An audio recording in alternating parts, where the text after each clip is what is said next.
episode 25 of the David Bernard Podcast. Today is Saturday, August 13th, 2022. And as we get deeper into the month, there are more and more anniversaries of infamous storms that pop up. We're just days away from the 5th anniversary of Hurricane Harvey. Our guest today went through Harvey as a broadcast meteorologist in Houston, and he was there when his station was swamped with floodwaters, only to be evacuated along with the rest of the employees at the station. And this is in the middle of the storm. His name is Blake Mathews, and he's written a book about his experience. It's titled Harvey Hell, Off the Air and on the Ropes. We'll speak with him in just a moment. But since we are into the middle of August, everyone wants to know, where are the storms? Personally, I know myself and the rest of us on the Gulf Coast don't really care that it's been this quiet so far. We have that weak area of low pressure in the Gulf this afternoon that may become a depression, could even become a storm before it reaches the Texas coast, and they need the rain in South Texas, but it's not going to be anything more than that. And besides that, the rest of the Atlantic is really quiet. The official start of the most active portion of the hurricane season is August 20th, and that period of August 20th to around October 20th, really like around 85 to 90% of all the storms each season happen in those 2 weeks. So we'll just see what happens. Right now, it looks dead as a doornail, and I don't think anybody's complaining about that. This all leads me back to today's guest, Blake Mathews. He has 15 years of experience as a broadcast meteorologist. Most of that time has been in Jacksonville, Florida, and in Houston, Texas, also my hometown, so I'm very familiar with the areas he'll be talking about today. Blake was working for the CBS affiliate in Houston, KHOU, when Hurricane Harvey brought some of the most catastrophic flooding this nation has ever seen on such a large scale. Blake Mathews, welcome to the podcast today. Hey, thanks a lot, David. Good to be with you. Good to see you again. And you too. I guess I wanted to start off, especially when I'm interviewing weather folks. A lot of times it's similar stories, but I always like to hear other people's stories about exactly how you got interested in meteorology.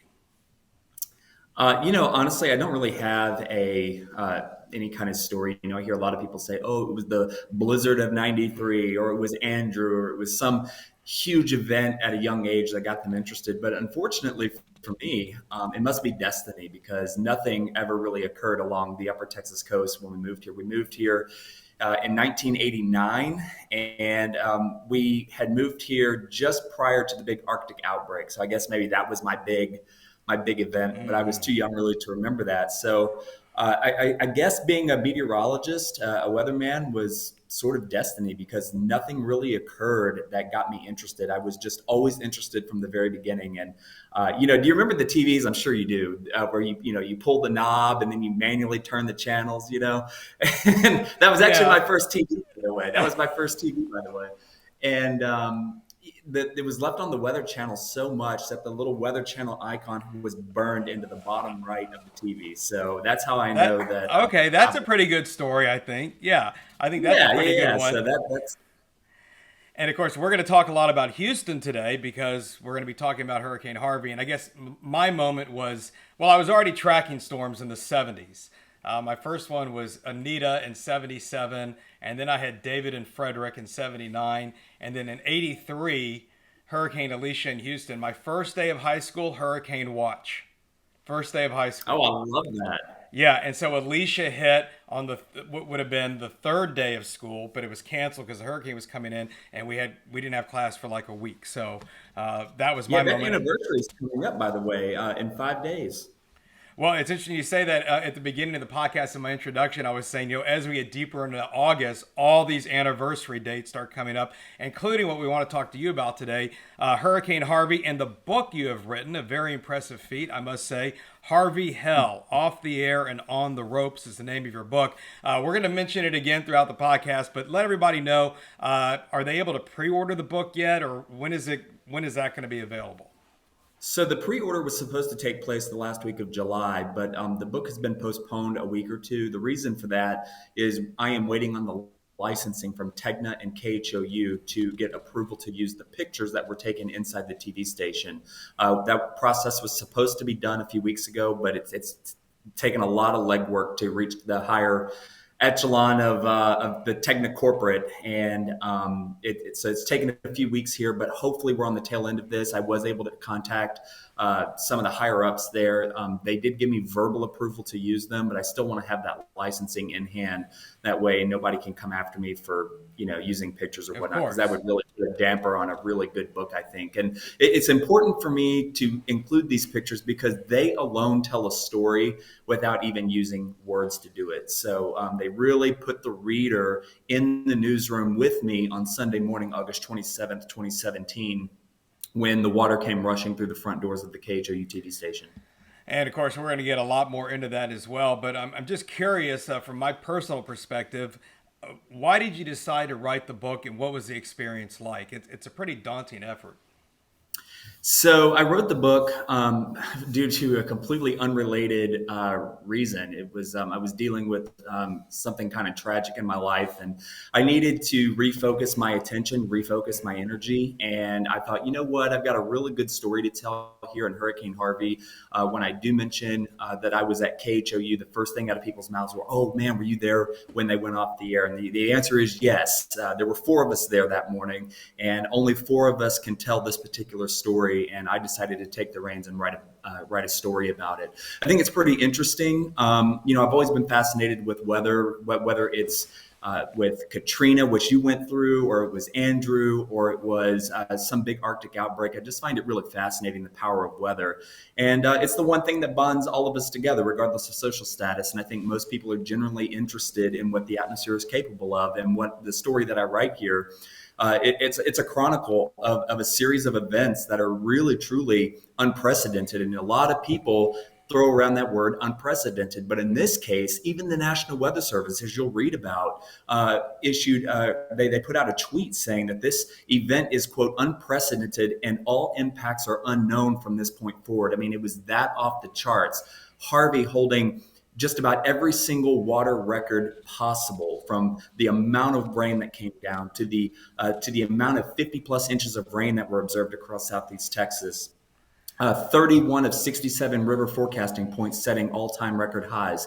We're talking about 60 inches of rain falling in Nederland, Texas. This is just a series of events that began with actually a solar eclipse. And it was a Monday afternoon. And I'm standing at Pearland Junior High School when Brooks sends me this text message. And it was a kaleidoscope of colors showing just incredible amounts of rainfall. And that was really the beginning of my Hurricane Harvey story, because prior to that, the models had indicated that nothing was going to happen at all. So it's just a chronicle of events, starting with what began as a solar eclipse and ending with this TV station, one of the largest markets in the country, going off the air. And So let's go back just a little bit. I mean, before the storm in 2017, you're the weekend meteorologist at KHOU, as we've said, the CBS affiliate there. You're doing weather in your hometown in Houston, that you consider your hometown. How long had you been there before Harvey, and what was your experience with hurricanes before it? so, as we say in Texas, I wasn't born here, but I got here as quick as I could. And so, like I said earlier, my family moved to Houston in 1989. And it was really a lean stretch of years along the Northwest Gulf Coast from about 1990 up until Tropical Storm Allison came around in 2001. So, dare I say, very tongue in cheek, that I was always a little bit envious of people in Florida or along the East Gulf Coast that always got the hurricane watches and warnings. I'm like, man, I want to experience that, and never had that opportunity. And, ignorance is bliss, because then Allison came around and really gave us a wallop. But as far as Harvey, that really is the pinnacle of my career so far, and probably always will be, God willing. I'm sort of glad that I was there for it, but I don't ever really want to experience it again. Well, let's get into Harvey and talk about what happened. And I want to kind of take everybody through the timeline, which will sort of mirror the way you've written your book. It's sort of a day-by-day experience as things were happening. Just a reminder, the storm actually hit South Texas, or the coastal bend area just north of Corpus Christi, but well south of Houston, as a Category 4. That was on Friday, August 25th. So let's go back that week and before the landfall on the 25th and talk about Harvey's history from the beginning. And you sort of alluded to it a few minutes ago how, it looked like it wasn't going to be anything. It came into the Caribbean and then take it from there. Yeah, so as most notorious Texas storms, it was a tropical wave off the coast of Africa, what we call a Cape Verde storm, and it was birthed a few hundred miles east of the Lesser Antilles, which, as we know, is that arc of islands out there to the east of Puerto Rico. And when it came across, it really struggled in its infancy to maintain its identity. The reason being, there was a lot of dry air out across the Atlantic at that time, and the upper level winds were just ripping it apart. The shear was very, very strong, and ultimately, the tropical storm Harvey dissipated in the Caribbean, and it's what the late John Hope used to call the graveyard of tropical storms in the Eastern Caribbean. And that's exactly what happened to Harvey. The wind shear tore it apart. There really wasn't much left of it except this little disorganized open wave, this open trough that was pushing on through the Eastern Caribbean. And the computer models, we were still running computer models on it at the time, and all of them, and you'll see this in my book from a picture I got from Levi Cohen, the Tropical Tidbits there. Every single computer model took this into Central America and eventually into Eastern Mexico around Tampico. So I was working the weekend that Saturday. I believe that was August 19th was Saturday. And the big focus that weekend was the eclipse that was supposed to take place on Monday. That was the big solar eclipse that went from Portland, Oregon, all the way down through Missouri and into Florida. And that's what everybody was talking about. It's what we were talking about. It's what the whole country was talking about. And there was just no mention of Harvey. There just wasn't anything left of it. It was just a massive thunderstorms. The Hurricane Center wrote it off, the last advisory on the 19th, and that was that. Now, Dr. Neil Frank, and David Paul, the chief meteorologist there at KHOU now, he always said, don't ever turn your back on these things, especially in August and September. And we didn't. We always kept a close eye on it. But again, there was no indication at all heading into the weekend, Saturday and Sunday, that this was going to be any threat for Texas. My focus that day was, especially on Sunday, was the solar eclipse forecast. It was going to be severe, clear, and hot. And my focus was on the kiddos at Pearland Junior High School. And again, things really took a turn. As we got into that Monday, I was standing out there doing a live shot for the noon show when my phone buzzed, and that's when Brooks sent me that text message showing all the colors that were being painted across Southeast Texas, and that was and when you say colors, you're talking about rainfall contour potential. colors, right? Correct. Okay, just the QPF as we call it, and the quantitative precipitation forecast. how much rain is going to fall? Just tell me how much rain is going to fall. Right? How much rain is going to fall? And the answer is a boatload. I mean, a ton. Okay. And what's interesting here is that those early model projections, as frightening as they were, showing 15, 20 plus inches of rain, that I wish looking back we had gotten 15 or 20 inches of rain, because some areas saw 3 times that amount. So an incredible amount of rain, truly unprecedented. So starting with that Monday afternoon when the 12Z Euro came in, that was the first model that really showed not only conditions in the Gulf of Mexico becoming favorable with a large anticyclonic flow over the Gulf, but also showing that Harvey was going to intensify and take a much more northward jog towards, at that point, was down towards between, say, around North Padre Island, Kennedy County, getting into San Patricio County, and then on up into Nueces County, down towards Corpus Christi. So that was really the first model that took this from Tampico in northern Mexico, just south of Brownsville, and moving it about 100 to 150 miles to the north. And that's really when our troubles began. And what I really want people to understand is, and you were saying that earlier, what Dr. Frank always says, never turn your back on systems, especially in the Gulf in August and September. And we've seen this repeated since Harvey a bunch of times with Ida and Michael and Laura and Delta and all the storms the last few years. Let's go forward let's go to August 23rd. Okay. August 23rd. It's 48. Wednesday, yeah. It's 48 hours before Harvey hits the coastal bend as a Category 4 storm.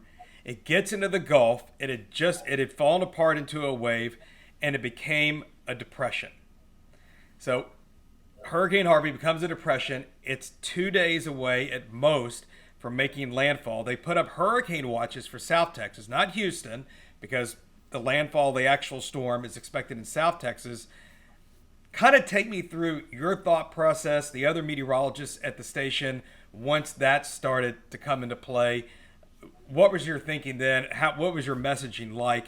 And what were you seeing as far as the forecast? You described some of the rainfall forecasts saying 15 or 20. Obviously, it was beginning to escalate.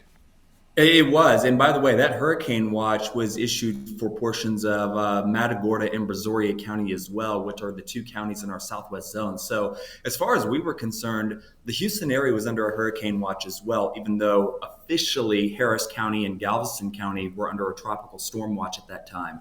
But yeah, so when those watches went up, it was of no surprise. We were watching the models with critical attention every single day, every single model run.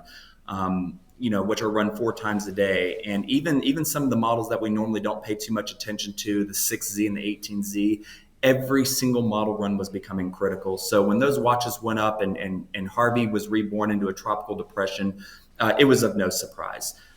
So that's number one. Number two, that Monday, the 21st, when the models really started honing in on this rainfall, it never, ever relented.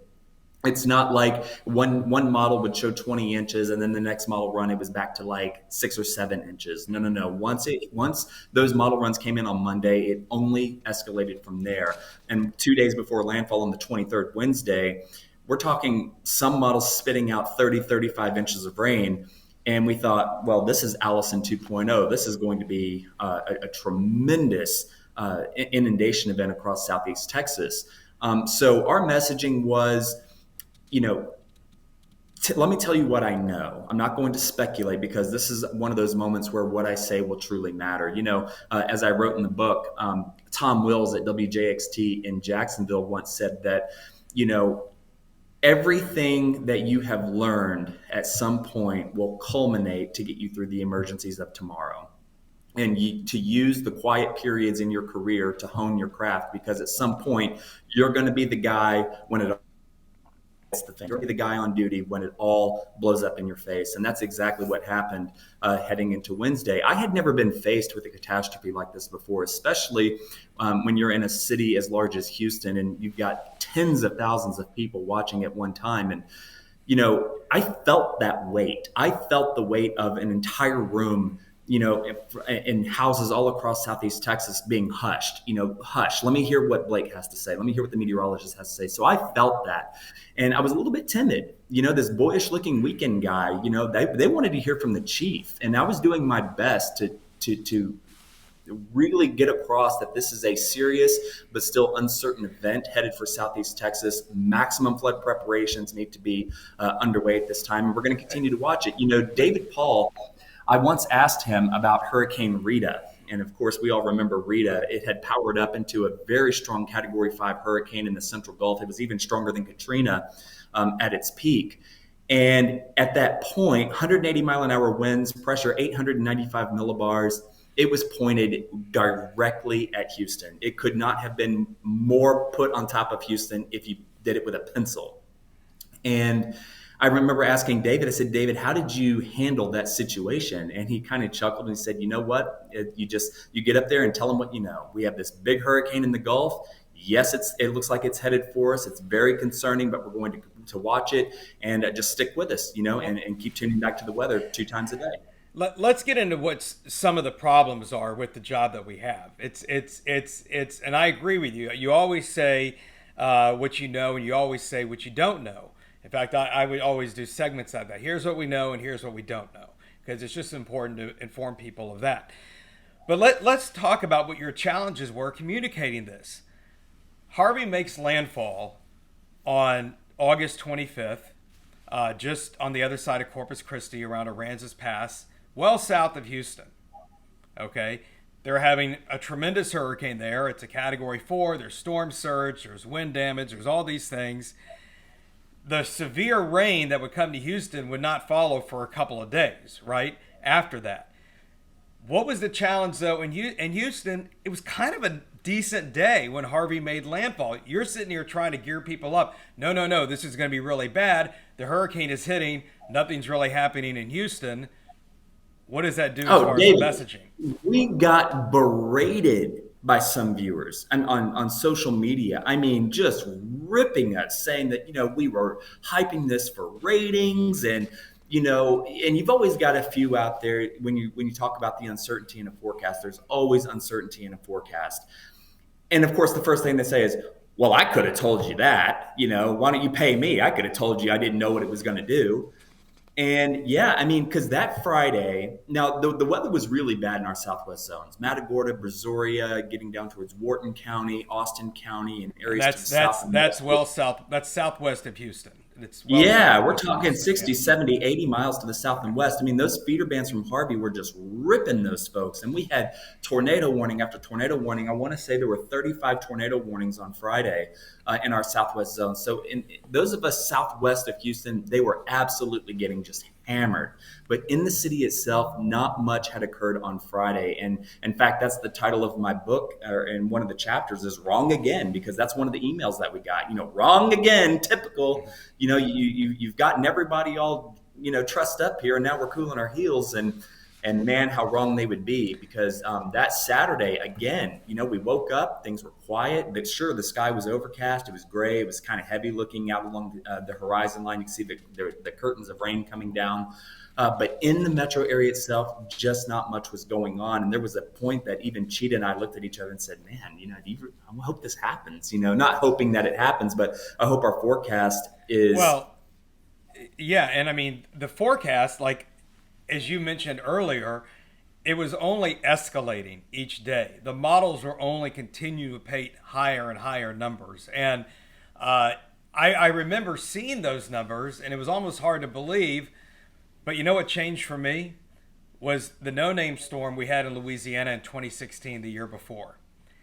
And the high-resolution models started painting 20, 25, 30-plus inches of rain. And I was sort of inclined to think, like, is it really going to get that high? I wasn't really buying it. And it was after that experience I realized, you know what? These higher resolution models that we're running now, yes, they can pick up these extreme events, and they really have to be, paid attention to, because the numbers at that point, when you're talking to, and Cheetah, she's one of the meteorologists at KHOU. The morning meteorologist. Morning meteorologist. Some of these numbers that are coming out, I mean, I didn't know what to think about them. They were just almost unheard of. So I was thankful to work in a department where, number one, we were all very seasoned. Number two, we were in an area where these kind of numbers are not unprecedented. You think back to the Allen brothers when they founded this area in 1836. They knew instantly that they had a problem. In fact, they put out this brochure, the primitive version of a commercial that said, come see our beautiful spring water, that's handsome and beautifully elevated. And it's like, what a crock of crap that is, Real estate people. Yeah, I mean, and they knew that they had a problem with water.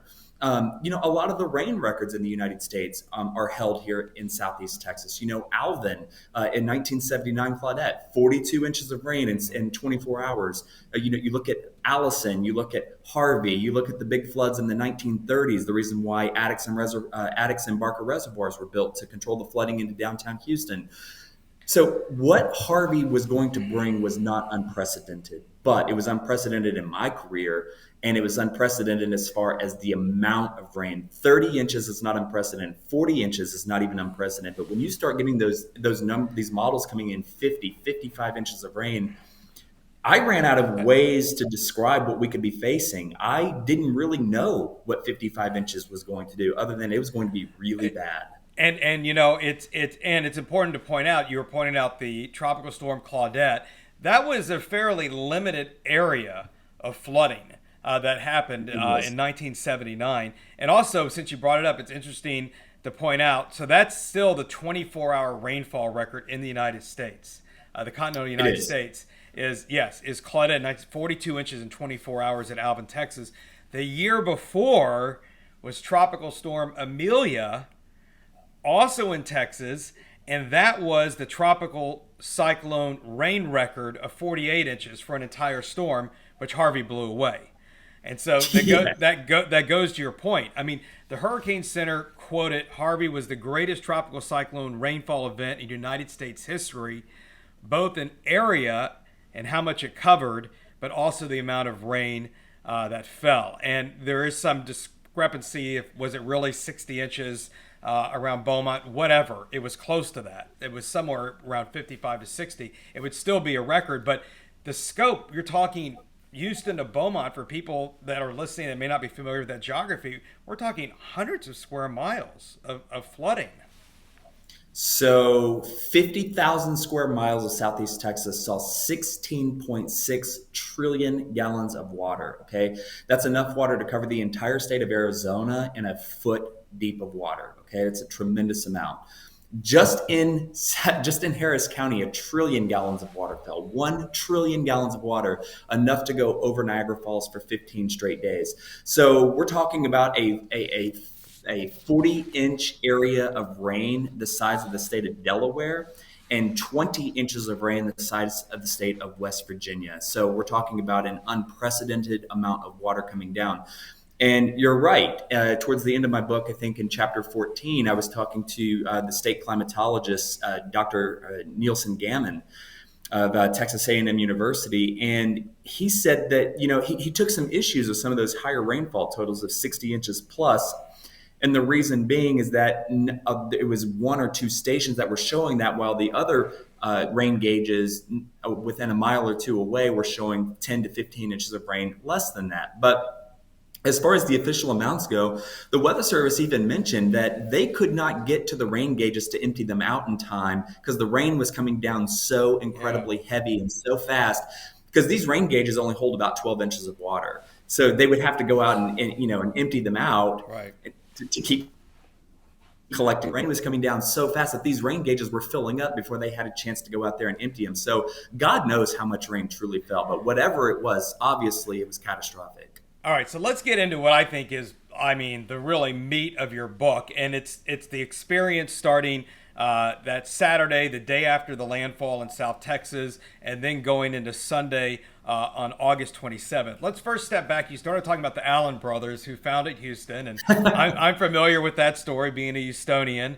That's where I was born and raised. But let's give the folks up there a description of where the TV station was located at the time. And just for reference, for those of you that don't know, Houston is called the Bayou City. Because there's a lot of bayous that run through Houston, and that's the source of a lot of flooding. So I'll let you take it from there. Describe to us where the KHOU studios were located. So they were located on Allen Parkway, so just about 1 mile west of downtown Houston. Now, we sat directly across the street from Buffalo Bayou. So you had the Bayou, then you had the Parkway, and then you had KHOU sitting right there at Allen Parkway and Stanford Street. So the TV station was built in the late 50s, and it was built at the top rim of the Buffalo Bayou watershed. Why they built there to begin with is beyond me. But up until 2001, the TV station had never flooded. Of course, since the 50s, Houston has grown in size 3 times what it was in the 1950s. So there's a lot more concrete, a lot more buildings, and a lot more development in that area. So we sat 1 mile west of downtown Houston. And it was actually a great location, easy access to all parts of the city. And again, we had never flooded up until 2001. And even then, we only got 6 inches of water in the building, which we thought was just incredible, because the building sat on top of the ridge line of the bayou, on top of a hill. You had to climb like 6 or 8 stairs just to get to the front doors of the TV station. So what did in Tropical Storm Allison? So the building got water. So at that point, that the building is capable of being flooded. The station did take some mitigation measures after that, right?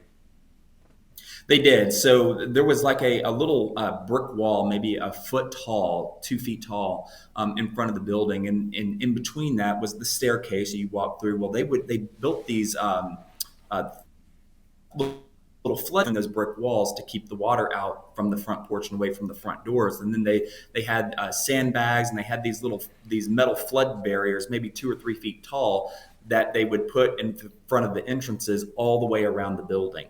So they thought, well, if we got 6 inches of water in Allison, this buys us another 2.5 feet before the water would breach those and then flood us. And certainly, I guess it's possible, but it would be really something truly biblical to get water that high. Well, not only did we get water that high, it went 2 or 3 feet higher than those barriers. All right, and we're gonna get into that. So I'm curious to know what your team, meaning the meteorologists, were saying to managers at the station, because at that point, it wasn't just the models; it was the Weather Prediction Center, a branch of NOAA, saying that there could be up to 40 to 50 inches of rain falling across parts of the Houston area, and just about everybody was going to be guaranteed Allison-like rains. So, with that knowledge, was there any talk of, hey, we better have a bug out plan, or is there an alternate broadcast site? That's above my pay grade. I never had those conversations with management. That was really that was left up to David to take care of. I never was in a meeting where that was discussed. But obviously, our news director at the time, she was brand new. I mean, I was one of her first hires. So she was from the Northwest, the Pacific Northwest, where they don't get these kind of weather events. A lot of the managers in the building were new. They're not from this area. They had no idea what to expect. Now, some of your longtime folks, the anchors, the meteorologists, sure, they had an idea. They were there when Allison hit in 2001. But as far as from a management perspective, I don't even know that the general manager was there in 2001. That was a BELO station at the time. So conversations were had. I'm not sure of the nature of those, but certainly David would have said something. David's a sharp guy, and certainly he would have said, hey, in Allison, we got 20 inches. The forecast now is for twice that. We need to be thinking about what we're going to do. If that was brought up in any meeting, it doesn't seem like it was heard because we were left there. All right. Well, now I want you to tell a story. All right. And so this is the most dramatic part of the story. It's Saturday night, and you go home from work. You go back to your house, and you wake up, and you live a fair distance from the station. Yeah. You wake up on. Did you wake up in the middle of the night, Saturday or Sunday morning? Describe to me what the weather was like then, and what it took for you to get to the station, and then we'll get into what happened at the station on that Sunday. So Saturday was still a fairly tranquil day in the Houston metropolitan area. Now, our viewing area to the south and west again was still getting hammered with these feeder bands that continued to work their way in. We're talking Matagorda County, Brazoria County, Wharton County, areas well to the west of Houston. They were constantly getting it. Tornado warning after tornado warning after tornado warning. And I think Saturday there was another 30 or 35 tornado warnings that were issued. Same with the day before on Friday. So they were constantly getting the weather. But in the Houston area itself, where most of the population lives, it was quiet. It was business as usual. And again, as going back to the emails we were getting in the Facebook messages, I mean, we were just getting berated about how we had blown the forecast and how stupid we were, and on and on and on. Well, that Saturday evening was the big Mayweather-McGregor fight that was taking place in Vegas. It was the talk of the town, and everybody was going to watch this fight. And being that it was sort of business as usual on that Saturday, I guess people kind of gave Harvey an afterthought. After all, it had already made landfall. It had been sitting over land now for 24 hours, and nothing of significance really had happened in the Houston area. So after my shift, I had worked the morning shift that Saturday morning alongside Cheetah. Well, I left about 2 or 3 o'clock in the afternoon, and I went home. And of course, I was tired, and I had stopped by my parents' house, and they had an island full of hurricane supplies and this and that. And a friend of mine happened to be in town from Florida, and I went over to see him. And I said, what in the heck are you doing here? I said, do you not understand that that we're in for like a major catastrophe? So I spent the afternoon with him, and then I went to sleep. I was tired. It had been a long week. I mean, from Monday to Saturday, 6 days now, constantly talking about this hurricane and obsessing over it. And I'm sure you can relate to this as any meteorologist. You know, when you Yes, go, we've had a few storms the last couple of years. yes, you have. Yes, you have. I mean, we're talking about you go, the lines are blurred between work and home. You know, when I was at work, I was at home. When I was at home, I was at work because it was just obsession. I wanted to see the next model runs. I just couldn't get enough of it.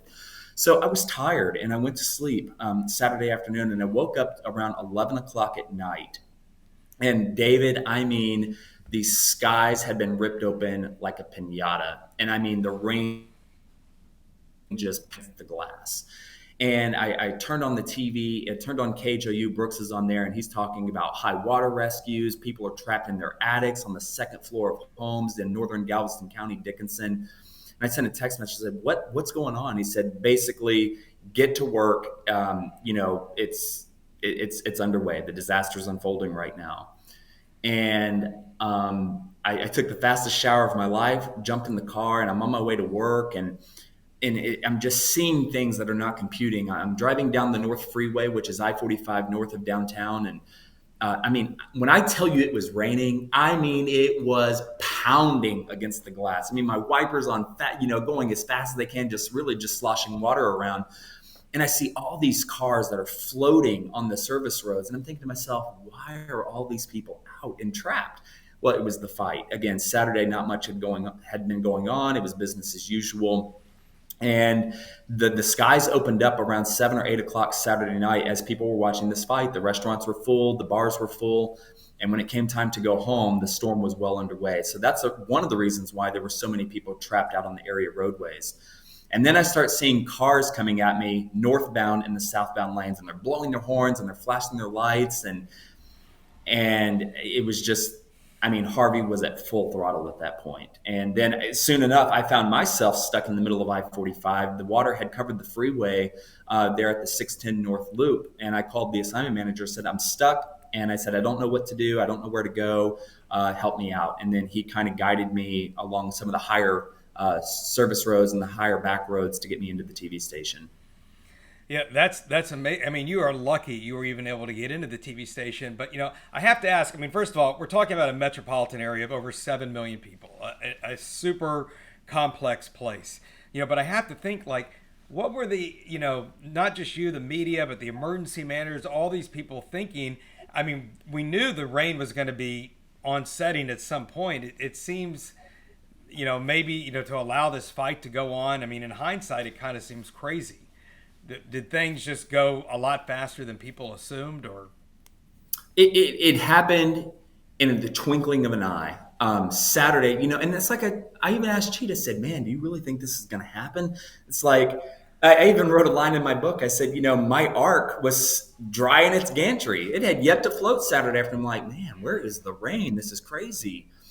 And I'm telling you, 7 or 8 o'clock, the skies opened, and it was a rain that probably has never been witnessed across Southeast Texas. In fact, Nielsen, going back to Nielsen Gammon, he said that this was a rain event that had not been experienced in all of North America in at least 9,000 years. Now, if you take the climate normals of 1900, when the climate was a little bit cooler, we're talking a flood event of 27,000 year return interval, which is just like a 0.006% chance of occurring in any given year. So truly an unprecedented event.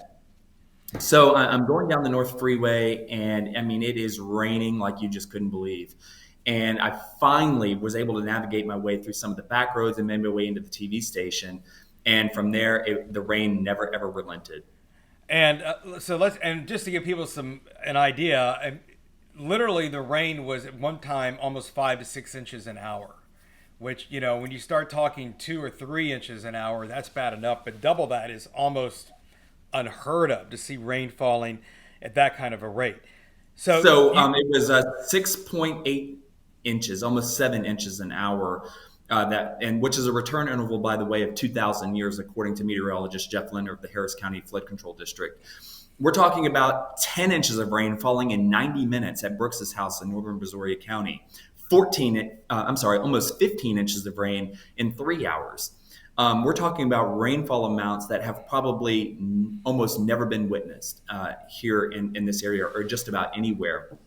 So when you get that kind of rain coming down, the bayous, the streets, everything just, of course, you're from Houston. I mean, the service roads, you get 2 inches of rain and everything is swimming. A And I broken live in New sprinkler. Orleans, so You live in New yeah. Orleans, exactly. So a broken sprinkler system puts both those cities underwater. And when you're getting rainfall amounts of 7 inches an hour, it's uncontrollable, right? And that's what we were dealing with for hour after hour after hour. So let's talk about the real dramatic moment, and that was Sunday in the TV studio. Tell me what transpired there, what you guys did to try to stay on the air, and then ultimately what happened. So it was one of those moments I just had to see it for myself. I had heard that the water was rising out front, and I went outside about 6:20, 6:25, and I brought David Paul with me, and the water was just coming up to the top step leading to the front porch, and I interviewed him there on the front porch at 6:30 in the morning Sunday. And that was probably the last live shot that ever occurred at the KHOU studios. I mean, it was raining like you wouldn't believe. And just our conversation interrupted by these blistering cracks of thunder that just kind of make you flinch. And we just stood there for a minute and just took it all in. And I said, David, I said, this is just something that you can't believe that you're ever going to see. And he said, well, imagine seeing this twice. He saw it during Allison as well. So after that live shot, we tossed it to a reporter who had come in to help us from a Tegna affiliate, and she was out at the at Houston TransStar interviewing meteorologist Jeff Lindner. And she asked, Jeff, what can we expect when the sun comes up? And he said, it's going to be absolutely unbelievable. And he said, to have water this deep already in a city that is so flat, I mean, he was breathless. And he said, I'm just out of ways to describe how unprecedented this is. So after that, we went back into the TV station, and as I'm making my way back to the weather center, I'm seeing these little wet spots beginning to form on the carpet. Like I'm on my way to the weather center. I'm busy. I've got things to do, and stop me dead in my tracks. I see these little wet spots that are forming on the carpet. The carpet in the newsroom was gray, so when it became wet, it became dark gray. And I liken it to somebody getting warm in the gym where little sweat stains begin to appear on their shirt. And that's kind of what this looked like on the floor. And I knew right away, I was like, oh man, I know exactly what this is. And from that moment on, that was about 6:35, 6:40 in the morning. It probably in an hour, probably within about an hour, we already had a foot or a foot and a half of water standing in the newsroom. By 8:30, it was probably over 2 feet deep. And by 9:52 in the morning, that was when our signal dropped out and we had to bail. But when the water started coming into the studio, I mean, you didn't stay in the studio, Well, right? I mean, so David Paul and Lynn Cannon are sitting there, and Lynn is saying, it is that kind of night. We're a city in crisis. And David says, well, he said, I can see Buffalo Bayou. And keep in mind, this is a windowless studio, so it's not like he was looking out a window or something. What he was looking at was a trickle of water coming in across the floor that was coming in through the outside wall. And it was so non-threatening. It was just a little trickle of water that was snaking its way into the middle of into the middle of the studio, and that little trickle just got wider and wider and wider, and then it became a huge puddle. And then it wasn't long after that, and they said, "We got to get out of here." But didn't you go upstairs for a time? We did. We vertically evacuated because keep in mind, during Allison, we got 6 inches of water, and we thought, okay, we'll get 6 inches, 8 inches, maybe a foot of water will be okay up there. But David told Susan McEldoon, the general manager, and Sally Ramirez, the news director, said, look, not only are we going to get a foot of water, the water's probably going to the second floor. Like, we've got to get out of here. And the fire alarms were going off. And, not that I ever saw smoke or saw fire, but, there's a lot of electricity running under these floors, right? Yeah, All it's a these very machines. dangerous situation. Absolutely. The exact same thing happened at my station during Katrina. I wasn't there for it, but as the levees broke, the station that I work at, Fox 8, is at one of the lowest points in the city, and they were inundated with water, and they had to be evacuated out of the station. The few employees that did remain there. So it's really a serious and dangerous situation that was unfolding there. So obviously, you guys, everybody that was working was at the station, unless they were out doing live shots and that sort of thing. How did you get out of the station and to higher ground? What was that like? Was anybody injured? I mean, what was the scene like? David, it was so bizarre. So I'm a big Titanic fan. I've always been fascinated with it, sort of like the weather. I can't tell you why. I just always have been. I think the story's really fascinating.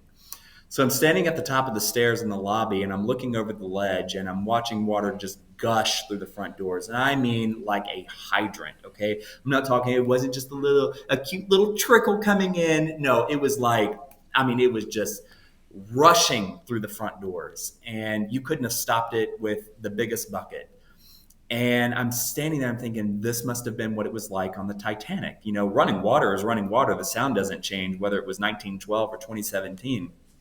The only thing missing in that moment was an iceberg, you know, as I said in my book. And it was just, I wasn't frightened. I wasn't scared. I just thought, man, this is like really freaking bizarre. And about that time, Sally went around and said, look, we got to go. We got to get out of here. We got to get out, grab your things. We're out of here. And she said, go to the back door, the fire escape. And she said, that's where we're going to meet. And she said, we're all going to go down that way. Because remember, the TV station was built at the top of the ridge line of the bayou. So towards the front of the station, the lobby that was closest to the bayou sat lower than the back of the TV station. So the water was deeper up front than it was in the back of the station. So when we went down the fire escape on the second floor, we splashed into a little bit of water, but we were able to get out of there before the water got too terribly deep. But that's how we got out of the building. It was down the fire escape on the east side of the building. Pretty dramatic. And so you had started to tell the story earlier. Within that time frame, I mean, obviously, you know, you guys ended up going off the air. I think you had one live reporter that was still able to broadcast from somewhere on some Brandy freeway. Smith, and get this. So Brandy, she's standing out there, and it honestly, God love her. It could not have been a more boring live shot. I mean, there was nothing going on around her. She was trapped on top of this bridge on the Sam Houston Tollway up near Bush Intercontinental Airport. And there was just nothing going on around her. Everything was flooded, and that was it. That was her live shot. And she holds her ear like this, and she goes, okay, KHOU is evacuating. And that was it. It was her. I mean, she was KHOU in that moment, her and her photographer, Mario Sandoval. I mean, can you imagine that the executive producer getting in your ear and saying, look, Brandy, we're evacuating the station. Talk as long as you can. Good luck. Bye.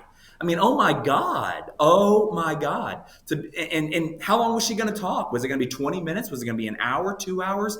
She just had to carry the coverage until we were able to get to our next location, which at the time was the Federal Reserve. Well, lucky for Brandy, she didn't have to talk long because the signal dropped out at 9:52. I think they tossed to her at 9:30. That's when the evacuation was. At 9:52, the water had filled up so high in the newsroom that all the equipment shorted out. And she was the last signal tethering us to the outside world. And when that dropped, KHOU was off the air.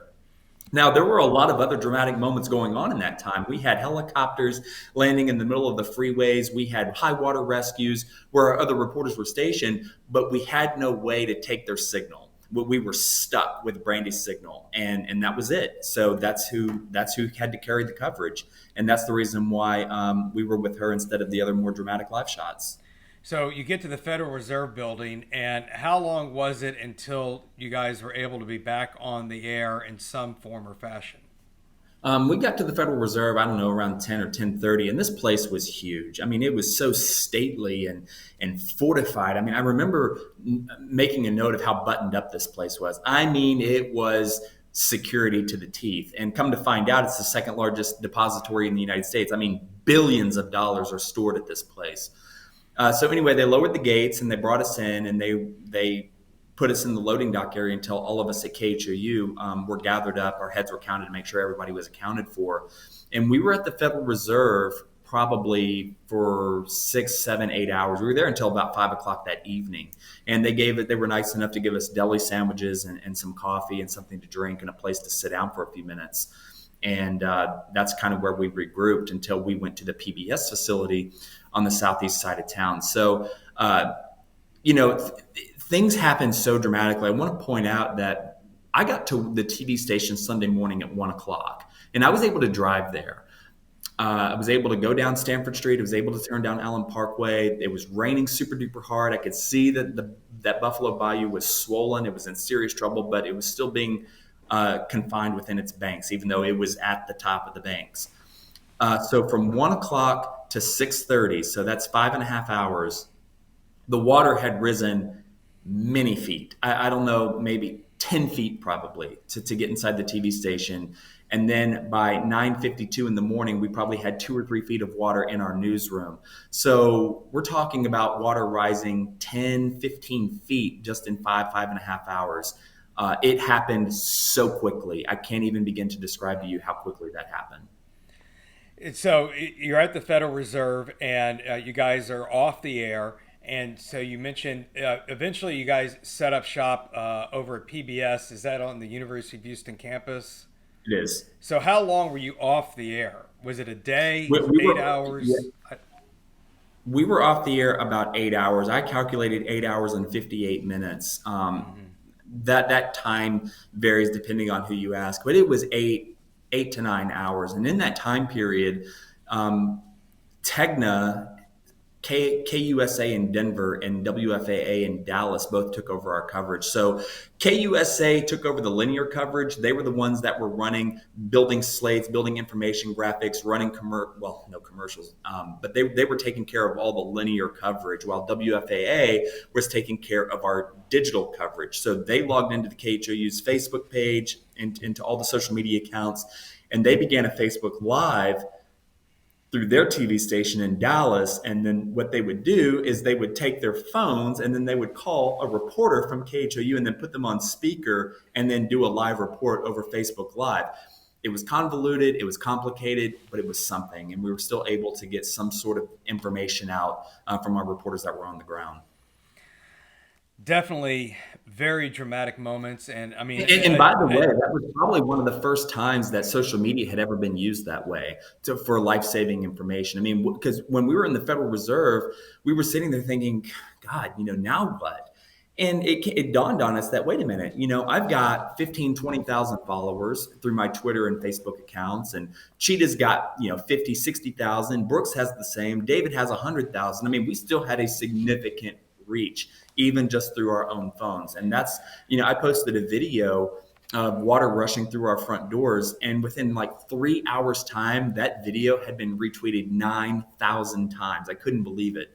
And that was really the first time that anything that I had ever posted had gone viral. So that's during Hurricane Katrina, text messaging was discovered by a lot of people.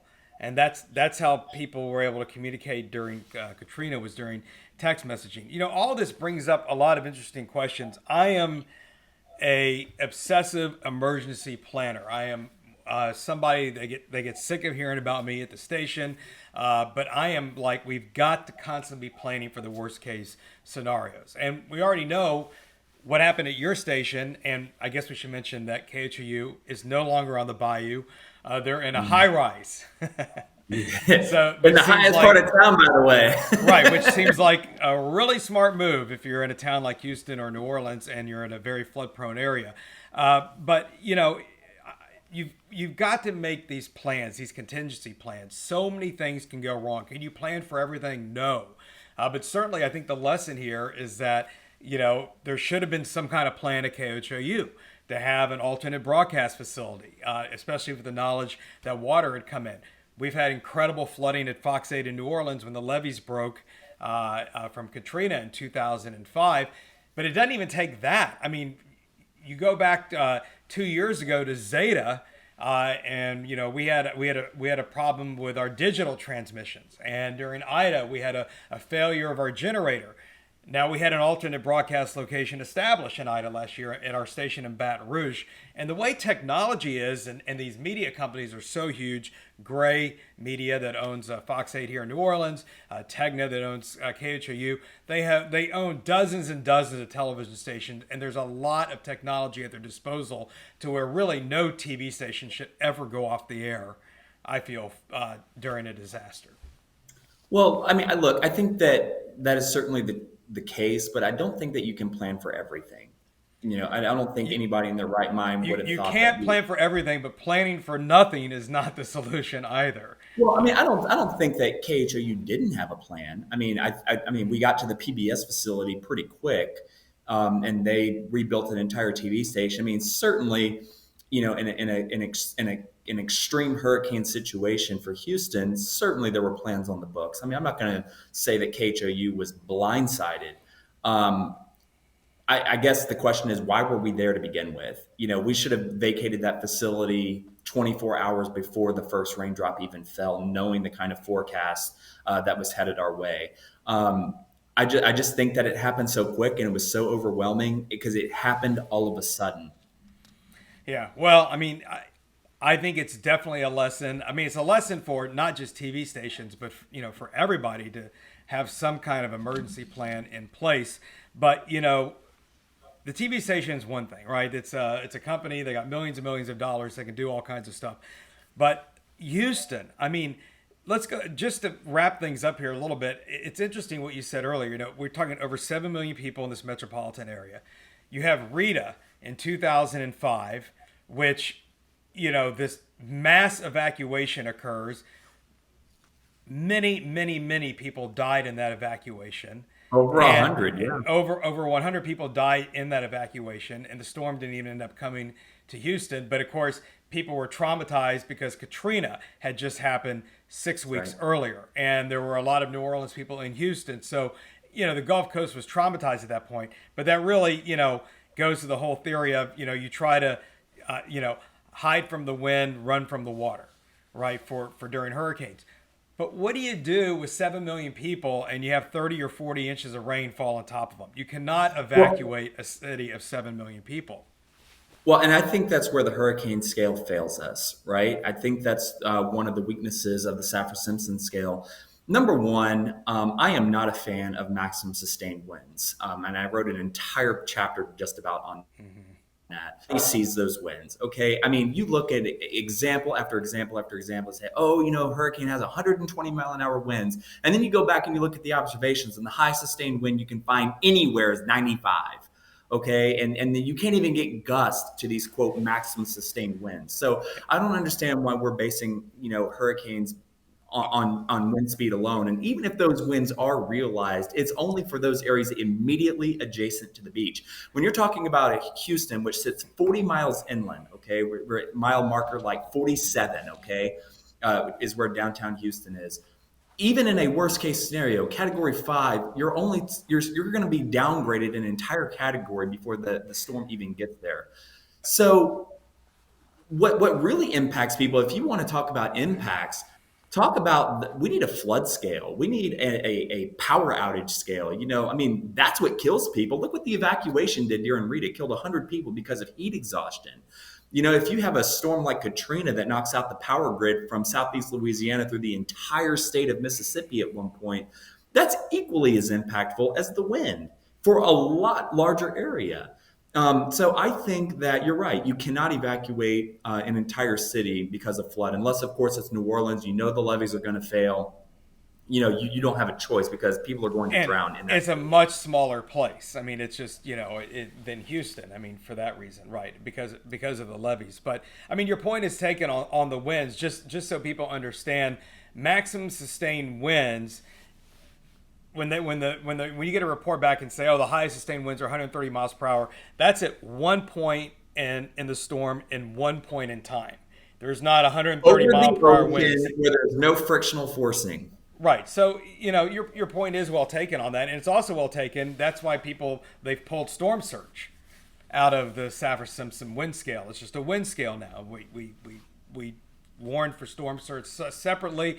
And, I think, I don't know what more you can do with flood. I mean, the Weather Prediction Center was putting out high risk, high risk, high risk. I mean, you can always improve communication some, but that's where it needs to be, is really how the information, I think, is disseminated. Well, and I also think that personal responsibility plays a big role in this. As I told Mike Clay, the chief meteorologist in Tampa, I said, where's the personal responsibility? Why do you need the mayor to tell you to evacuate your home? If you know that you're sitting, 10 feet from the bayou and the forecast is for 40 inches of rain, why in the hell are you there to begin with? Why do you need somebody to hold your hand and tell you what to do with your family? I don't need that. I've got common sense enough to say, there's no Well, way. I'm sitting right across the street from a bayou. I'm out of here. but the problem is why people aren't evacuating, because the city wasn't shutting down on Saturday. They were letting the fight go on. So what does that tell people? I mean, Blake, I mean, that's the problem. If you don't have the people in charge being in charge, then how do you expect other people, to take that information and know what to do with it? But to your point, also, this was such the scale of this flood was just incredible. And Buffalo Bayou that you talk about, I grew up along Buffalo Bayou. It goes through West Houston. It's one of the largest and deepest bayous in the city. And never in my life did I ever think Buffalo Bayou was going to come out of its banks like it did, and did destruction to homes. All some of the most expensive homes in Houston are along Buffalo Bayou, and it just tore through all of these homes, eventually up toward downtown where your TV station was. So And a lot of other ones. You think of White Oak Bayou and Greens Bayou, and I mean that's where that family that was in a van on the north side of Houston near Greens Point. They were crossing over Greens Bayou, and the water came up and swept their van off the road, and all six of them in the van were killed. And it's just heart wrenching. I mean, there were just so many things that I was faced with that I was not prepared for as a meteorologist. Getting on TV and telling people to take an axe with them to cut their way out of the second story roof. And somebody came to me, I don't remember who it was, and they said, Blake, nobody has an axe. I mean, seriously, we're not Paul Bunyan. We're not clearing forests here. I mean, these people have shovels and bicycles. well, that's sort of a Louisiana thing. And that's the kind of thing that happened during Betsy here, in that a lot of people drowned in their attics during Betsy, and it happened again during Katrina. But one of the things we told people around here was to have an axe in their attic, and a lot of people did that. In Houston, you never had flooding of that kind of experience to hear that, and obviously somebody had heard that from some point in time. But uh, it's kind Well, of look, hard and the to. bottom line here, the bottom line is this is going to happen again. It is absolutely going to happen again. New Orleans and Houston's spot on the Gulf Coast guarantees another catastrophe at some point. It is not a question of if, it is when. And we talk about the return intervals, whether a 100-year flood doesn't mean that it's going to be 100 years before a flood returns like that. It means there's a 1% chance in any given year that a flood of that magnitude will occur again. In the case of Harvey, we're talking about a 9,000-year flood, which is like a 0.006% chance of occurring in any given year. So it could happen. And David Paul was quick to remind me, he said, Blake, the atmosphere has no recollection of what it did yesterday. Therefore, it makes it all possible that this could happen again tomorrow. And the reality of it is, it nearly did happen just 2 years later with Tropical Storm Imelda. 45 inches of rain falling across portions of Chambers and Jefferson counties between Houston and Beaumont. Had Imelda come inland south of Freeport, closer to where Harvey did, there is no doubt that we would have been in the exact same boat, pun intended, we were in with Harvey. All right, so let's talk about the book again. The title of Blake's book that is coming out imminently, Harvey Hell, Off the Air and on the Ropes. Where should they go to look to find out when they can pre-order it? On your Facebook page, or how are you going to? Yes, on my Facebook page, on my Instagram at Blake's Takes 08 is my Instagram, or Blake Mathews Weather is my Facebook professional account. And of course, I'll be posting this just about everywhere I can find on social media, and hopefully you'll post it for me. Wink, Yes, wink. yes. And I'm going to hit up our friend Frank Billingsley and Mike Clay and every other meteorologist I know to get it out there. This will be available on 30 different platforms: Kindle, Apple Books, Barnes and Noble, Amazon, the whole 9 yards. So just go to that link here in the next week or two once we finally get the licensing agreement from Tegna, and we'll be good to go. Yeah, so it's August 13th today. So you think by the end of the month, you think this is going to be out? Yes, by the 5th anniversary, which is the 27th, you should have the book in hand. All right, Blake Mathews, thanks again for coming on the podcast. All right, thanks, David. There's a mantra out there from meteorologists that say every storm is different, meaning they can all throw different curveballs our way. From the perspective of the media, Harvey should have been a lesson learned that you have to be ready for anything. Emergency and contingency planning is one of really the utmost importance if you want to continue to get your message out there to the public. And with today's technology, it is so much easier to make those plans than in the past, and you have so many more different options in front of you. And many of those we've taken at Fox 8 ourselves. And then there's just the scale of a storm like Harvey. How do you prepare a metropolitan area of over 7 million people for a storm like Harvey? That's going to continue to be a challenge. That will do it for this episode. Thanks for listening. A reminder, you can also watch a video version of this at fox8live.com/David. Here's to a continued quiet Atlantic hurricane season.